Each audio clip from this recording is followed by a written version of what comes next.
जा रहा हूं। हमारे रामगिरी महाराज के खिलाफ अगर कुछ भी मस्ती तुम लोगों ने किसने भी की तो तुम्हारे मस्जिदों के अंदर आके चुन चुन के मारेंगे, इतना ध्यान में रखो। बीजेपी एमएलए नीतीश राणे का मुस्लिम समाज को धमकाने और भड़काऊ भाषण देने के खिलाफ बीजेपी लीडर हाजी अराफत ने जवाब दिया अपने अंदाज में। नमस्कार, मैं हाजी अराफत शेख, भारतीय जनता पार्टी का एक पदाधिकारी। मैं महाराष्ट्र के मुख्यमंत्री जी एकनाथ शिंदे जी, महाराष्ट्र के उप मुख्यमंत्री हमारे नेता देवेंद्र फडणवीस जी से एक बात कहने के लिए मुखातिब हूं। मैं देवेंद्र जी आपसे पूछना चाहता हूं कि जिस तरीके से नीतीश राणे कुछ महीनों से मुस्लिम समाज के बारे में, मुस्लिम अल्पसंख्याकों के बारे में, अब तो हमारे पैगंबर के बारे में जिस तरीके से बातें करना शुरू की, कुछ दिनों पहले उन्होंने कहा नगर में कि मस्जिदों में घुस घुस के मारेंगे। अभी हम मस्जिदों में जब जाते हैं तो लोग हमारी तरफ देखते हैं कि हाजी अराफत शेख आ रहा है, भारतीय जनता पार्टी का एक पदाधिकारी आ रहा है, इसके पीछे नीतीश राणे तो नहीं आ रहा है। हमारे पास जवाब नहीं है। मैं समझ नहीं सकता हूं ये कौन सा हिंदुत्व बताने की कोशिश कर रहे हैं, ये कौन सा हिंदुत्व समझाने की कोशिश कर रहे हैं। मैं भी मेरी जिंदगी हिंदुओं के साथ में रही, मेरा जीवन 25 साल, मेरे कई हजारों दोस्त हिंदुत्व है, कई हजारों दोस्त मेरे हिंदू है। मैं उनके दिवाली में जाता हूं, वो मेरे वहां रमजान में आते, मैं उनका सत्यनारायण की पूजा में जाता हूं, वो मेरे वहां बकरीद में आते हैं। कभी हमने देखा नहीं, कभी ऐसा महसूस नहीं हुआ कि वो हिंदू है और मैं मुसलमान हूं, और ये कहते हैं कि मस्जिद में घुस के मारेंगे। ये कहां का इंसाफ है, ये कहां की बात है, ये कौन सा हिंदुत्व है। मुझे लगता है कि नीतीश राणे को हिंदुत्व समझाना पड़ेगा, हिंदुत्व बताना पड़ेगा, इसको श्री राम का हिंदुत्व समझाना पड़ेगा, बाबा साहब अंबेडकर का हिंदुत्व समझाना पड़ेगा, माननीय बाला साहब ठाकरे का हिंदुत्व समझाना पड़ेगा। ये कौन से हिंदुत्व की बातें कर रहे हैं। मस्जिद में घुसेंगे और मारेंगे। आइए, कौन से वक्त में आएंगे।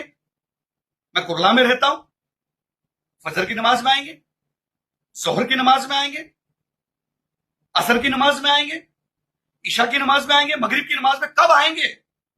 आइए, हम आपका फूलों से स्वागत करेंगे।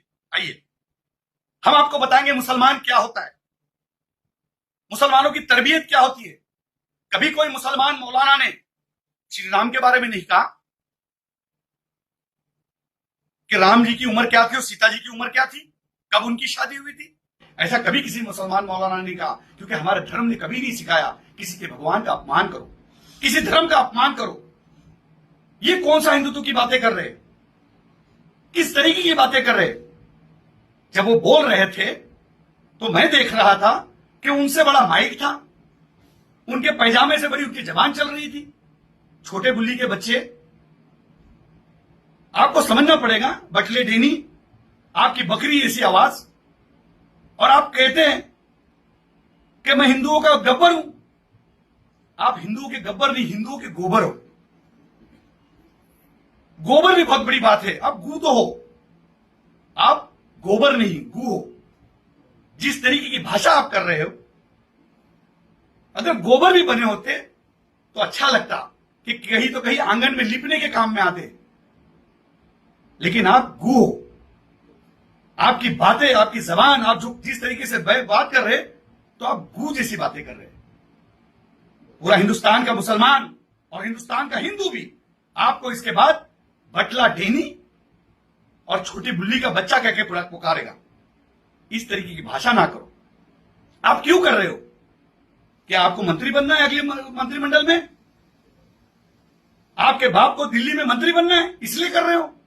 कितनी आइले कितनी गहले, सबको लगता हम ही पहले। ये बीजेपी है साहब, समझना पड़ेगा।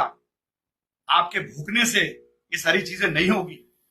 हिंदुस्तान का हिंदू भी समझदार है। मुसलमान जिस तरीके से समझदार है, वैसा हिंदू भी समझदार है। मेरे हजारों लाखों दोस्त हिंदू है। मुझे कभी ऐसा महसूस नहीं हुआ किसी के घर पे जाते कि मैं किसी हिंदू के घर जा रहा हूं। मैं कभी गणपति में गया तो मुझे कभी ऐसा महसूस नहीं हो कि मैं मुसलमान हूं, इनके वहां गणपति में क्यों जा रहा हूं।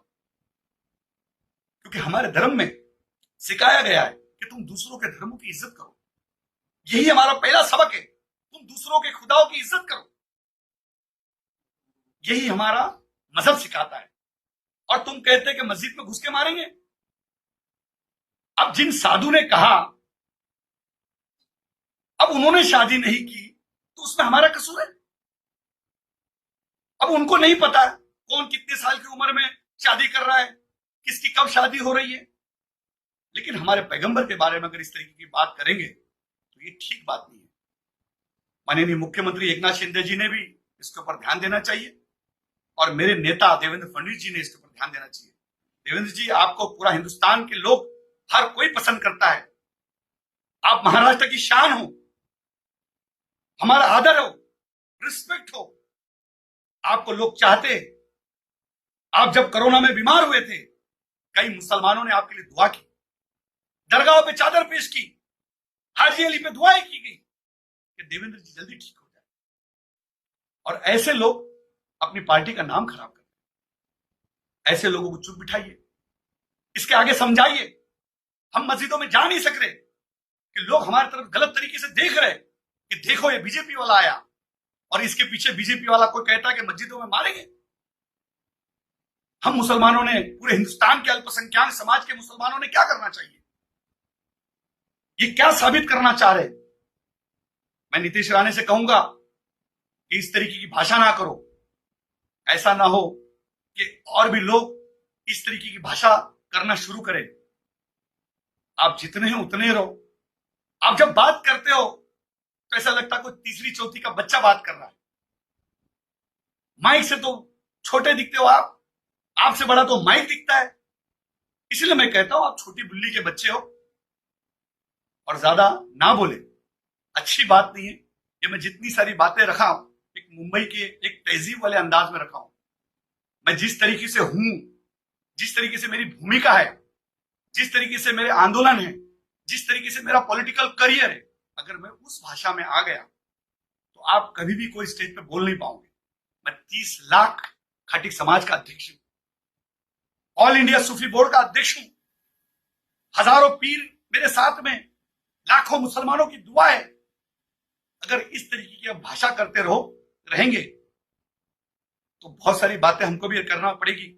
आपकी शुरुआत कहां से हुई, आपके पिताजी की शुरुआत कहां से हुई, ये सब बोलने मत लगाओ। इसीलिए मैं कहता हूं कि इसके बाद बस, अब इसके बाद नहीं बोलना। एक भी वर्ड हमारे पैगंबर की गुस्ताखी हम नहीं सहेंगे।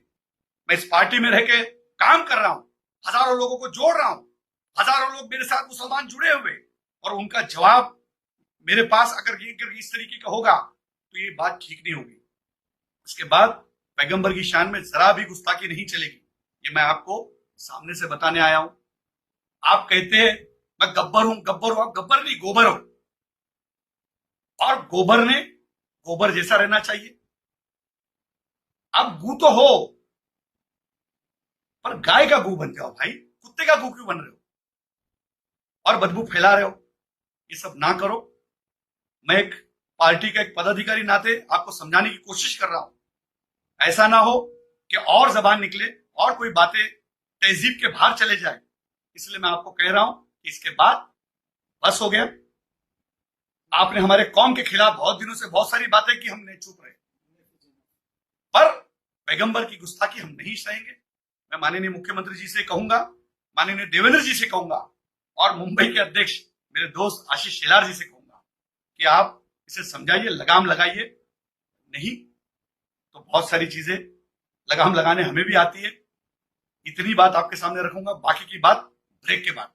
जय हिंद, जय महाराष्ट्र, खुदा हाफिज।